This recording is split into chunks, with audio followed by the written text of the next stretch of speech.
Donc bonjour à tous, bienvenue sur la chaîne Philippe est dans le Pré. Donc deux sujets à traiter aujourd'hui. Je vais commencer par un fait d'actualité qui vient d'arriver, dont j'ai pris connaissance ce week-end. Les bovins vivants vers l'Algérie. Donc l'Algérie refuse les transports d'animaux vivants vers son pays, soi-disant que nous aurions un problème sanitaire. Donc c'est le ministère de l'Agriculture algérien qui prétend, donc les autorités vétérinaires nationales ont dit qu'on avait un problème sanitaire. Hein. Cette décision fait suite à l'apparition d'une maladie contagieuse touchant ces animaux. Voilà.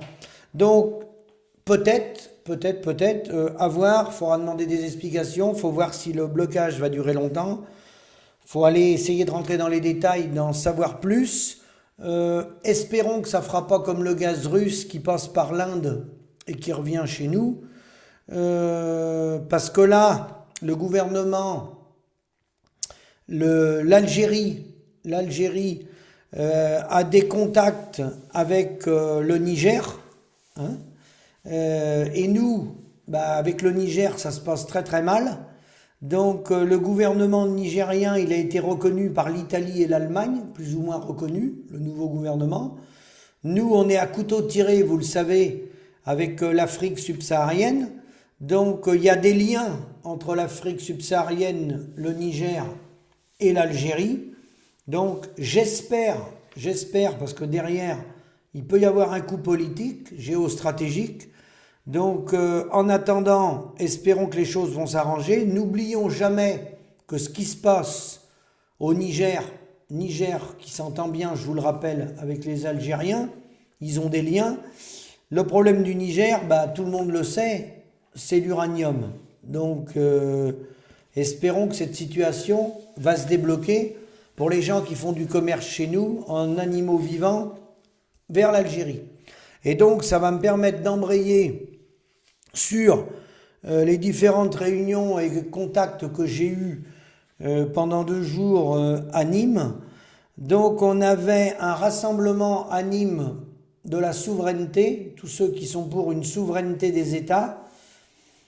Rendez-vous qui avait été programmé depuis longtemps, donc 23 et 24 octobre à Nîmes. Donc étaient présents tous ceux qui souhaitent essayer de faire quelque chose, hein, essayer de pousser à la roue pour changer ce modèle de libre-échange et arrêter d'obéir à l'Europe, à la Commission européenne, comme des petits toutous. Donc il y avait plusieurs tables rondes. C'est donc Julien Aubert, le président d'Oser la France, qui a organisé ça avec Georges Kuzmanovic, le président de République Souveraine. Donc les présentations ont démarré dès le matin à 9h30 le samedi matin par Kenza Béliard, qui est la vice-présidente de République Souveraine, et par Christophe Maximilien, qui est délégué général adjoint de Oser la France.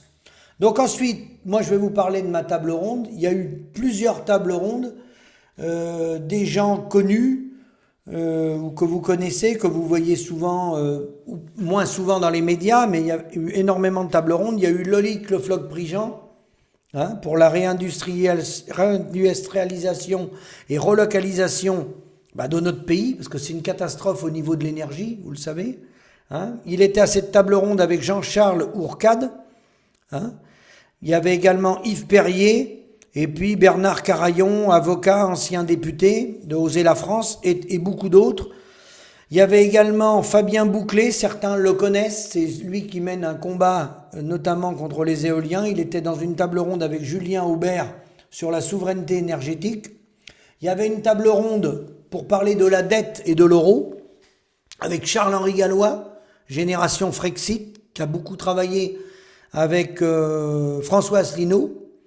Jean-Michel Nolot, ancien président de la commission des marchés de l'AMF. Hein. Donc il y avait de chez nous, République Souveraine, Colin Martet, enseignant en économie, secrétaire national de République Souveraine. Il y avait également d'autres tables rondes. Il y avait Patrick Stefanini, qui est connu, qui a été notamment directeur de campagne de plusieurs candidats les Républicains. Gilles Casanova, consultant, ancien conseiller de Jean-Pierre Chevènement. Fabien Milin, intersyndicale des douanes, et puis beaucoup d'autres. Et puis alors une table ronde sur Van der Leyen a-t-elle tué l'Europe? Donc Ursula von der Leyen, il a été question beaucoup de la Commission européenne et de l'impact de l'Europe sur nos vies dans nos États membres.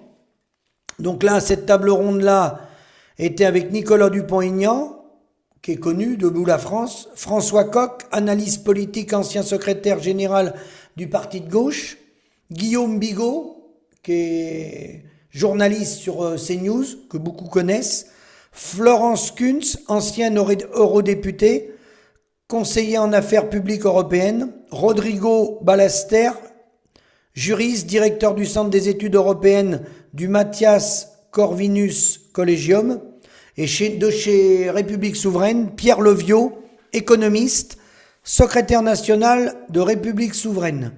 Donc il y a eu une autre table ronde avec Charlotte Girard, ancienne porte-parole de la France Insoumise, François Boulot, il y avait Benjamin Morel, il y avait Stéphane Rosès, donc il y a eu Henri Guénaud qui est intervenu aussi, l'ancien conseiller de Sarkozy.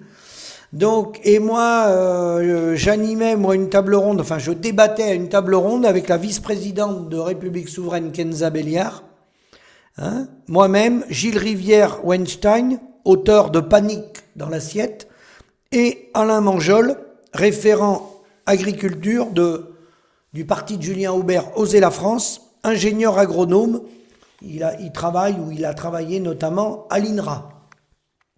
Donc, des débats toujours trop courts, parce que comme on le disait à juste titre avec Alain Manjol de l'INRAE, on n'a pas le temps on fait ce qu'on peut, mais c'est toujours trop court. En plus, les gens n'ont pas eu le temps de poser de questions dans la salle, mais ils en ont posé quand même quelques-unes. Tout ça a été enregistré, filmé, donc vous verrez les vidéos le temps que les gars fassent les montages.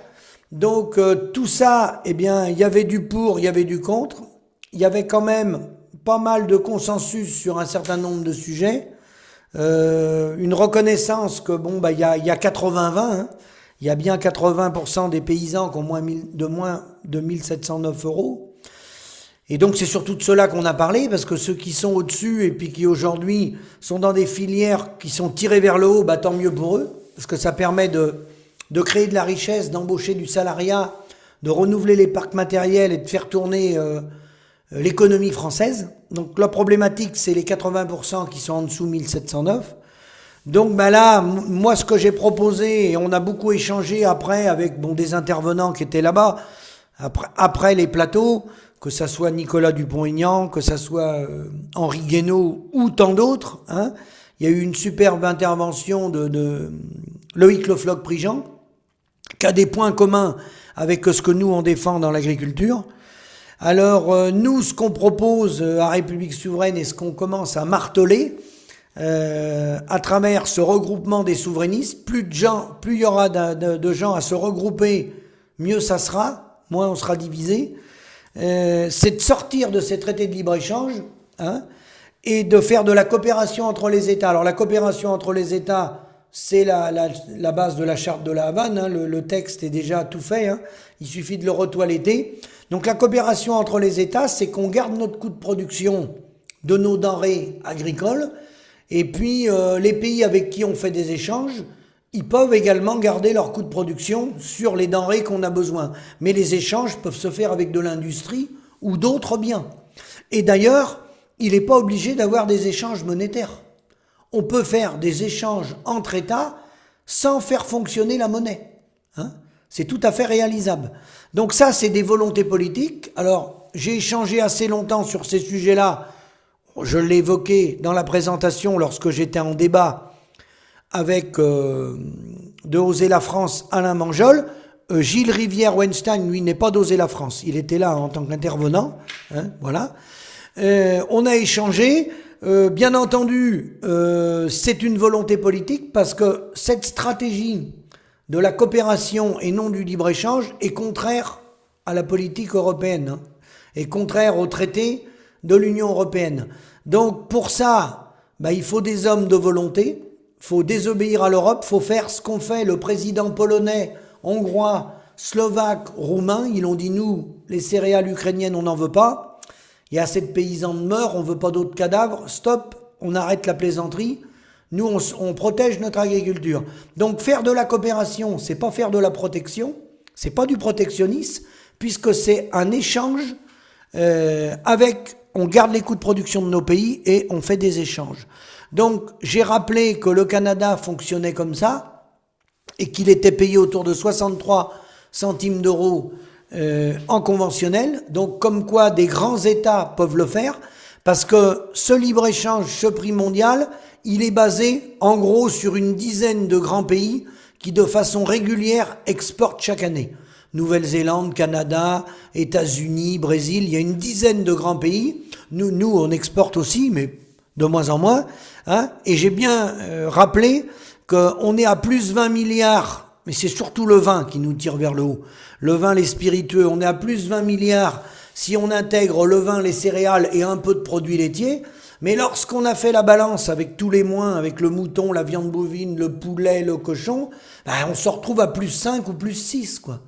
Donc on est totalement effondré. Donc d'où l'intérêt d'aller vers de la coopération, avec de la coopération où on va relocaliser chez nous, on va maintenir chez nous nos filières agricoles, parce que là, elles sont en train de s'effondrer.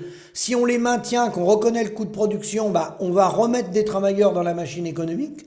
On n'a que 27 millions de travailleurs dans la machine économique française, hein, sur 37 millions d'actifs potentiels. Hein. Il y a 10 millions de personnes qui sont pas dans la machine économique, hein, en permanence. Donc ça a un coût, ça. Hein. Ces gens-là cotisent pas aux retraites, ça a un coût.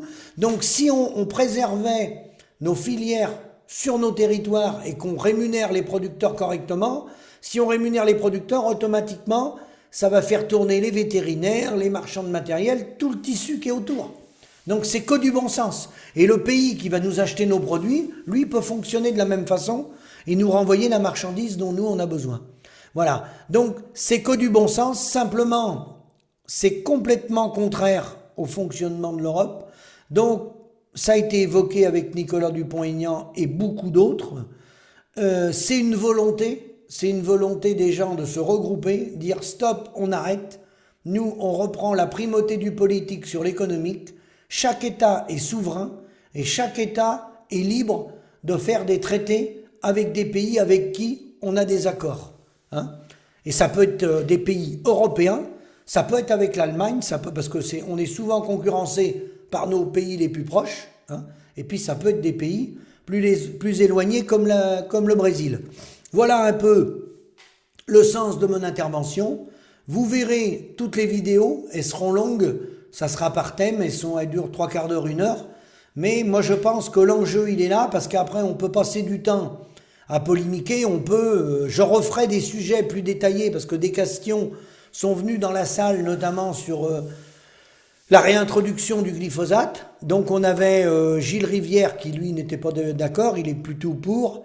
D'autres étaient plutôt très réservés. Je ferai une vidéo spéciale sur le glyphosate parce que ça demande une vidéo beaucoup plus détaillée. On ne peut pas en parler comme ça en 2 minutes.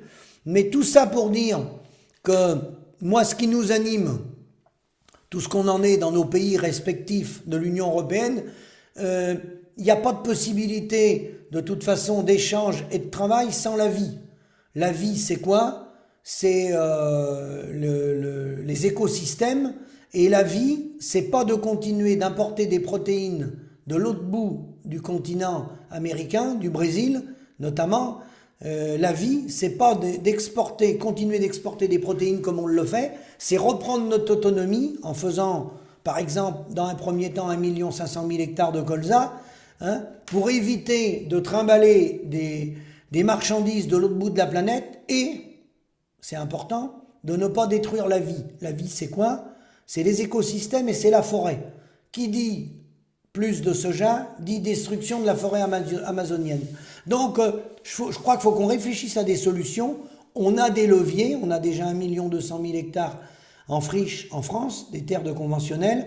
Il y a 500 millions d'hectares qui ne sont pas utilisés sur la planète. On n'utilise que 4,8 milliards d'hectares sur la planète actuellement. Hein, et seuls 1,8 milliard, 1,9 milliard sont cultivés. Les autres, c'est des prairies. Bon. Donc, on a des choses qu'on peut faire. Il y a 80 millions d'hectares qui ne sont pas cultivés. du tout dans la République démocratique du Congo, alors pour différentes raisons, hein. Ils sont en permanence en conflit, parce que là-bas, les gens vont les piller, hein, parce qu'ils ont des ressources dans leur sous-sol. Bon, mais il y a la Russie qui a un potentiel, etc., etc.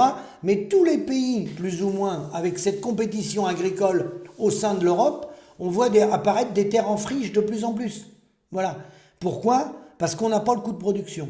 Donc, il faut revenir à des schémas très simples.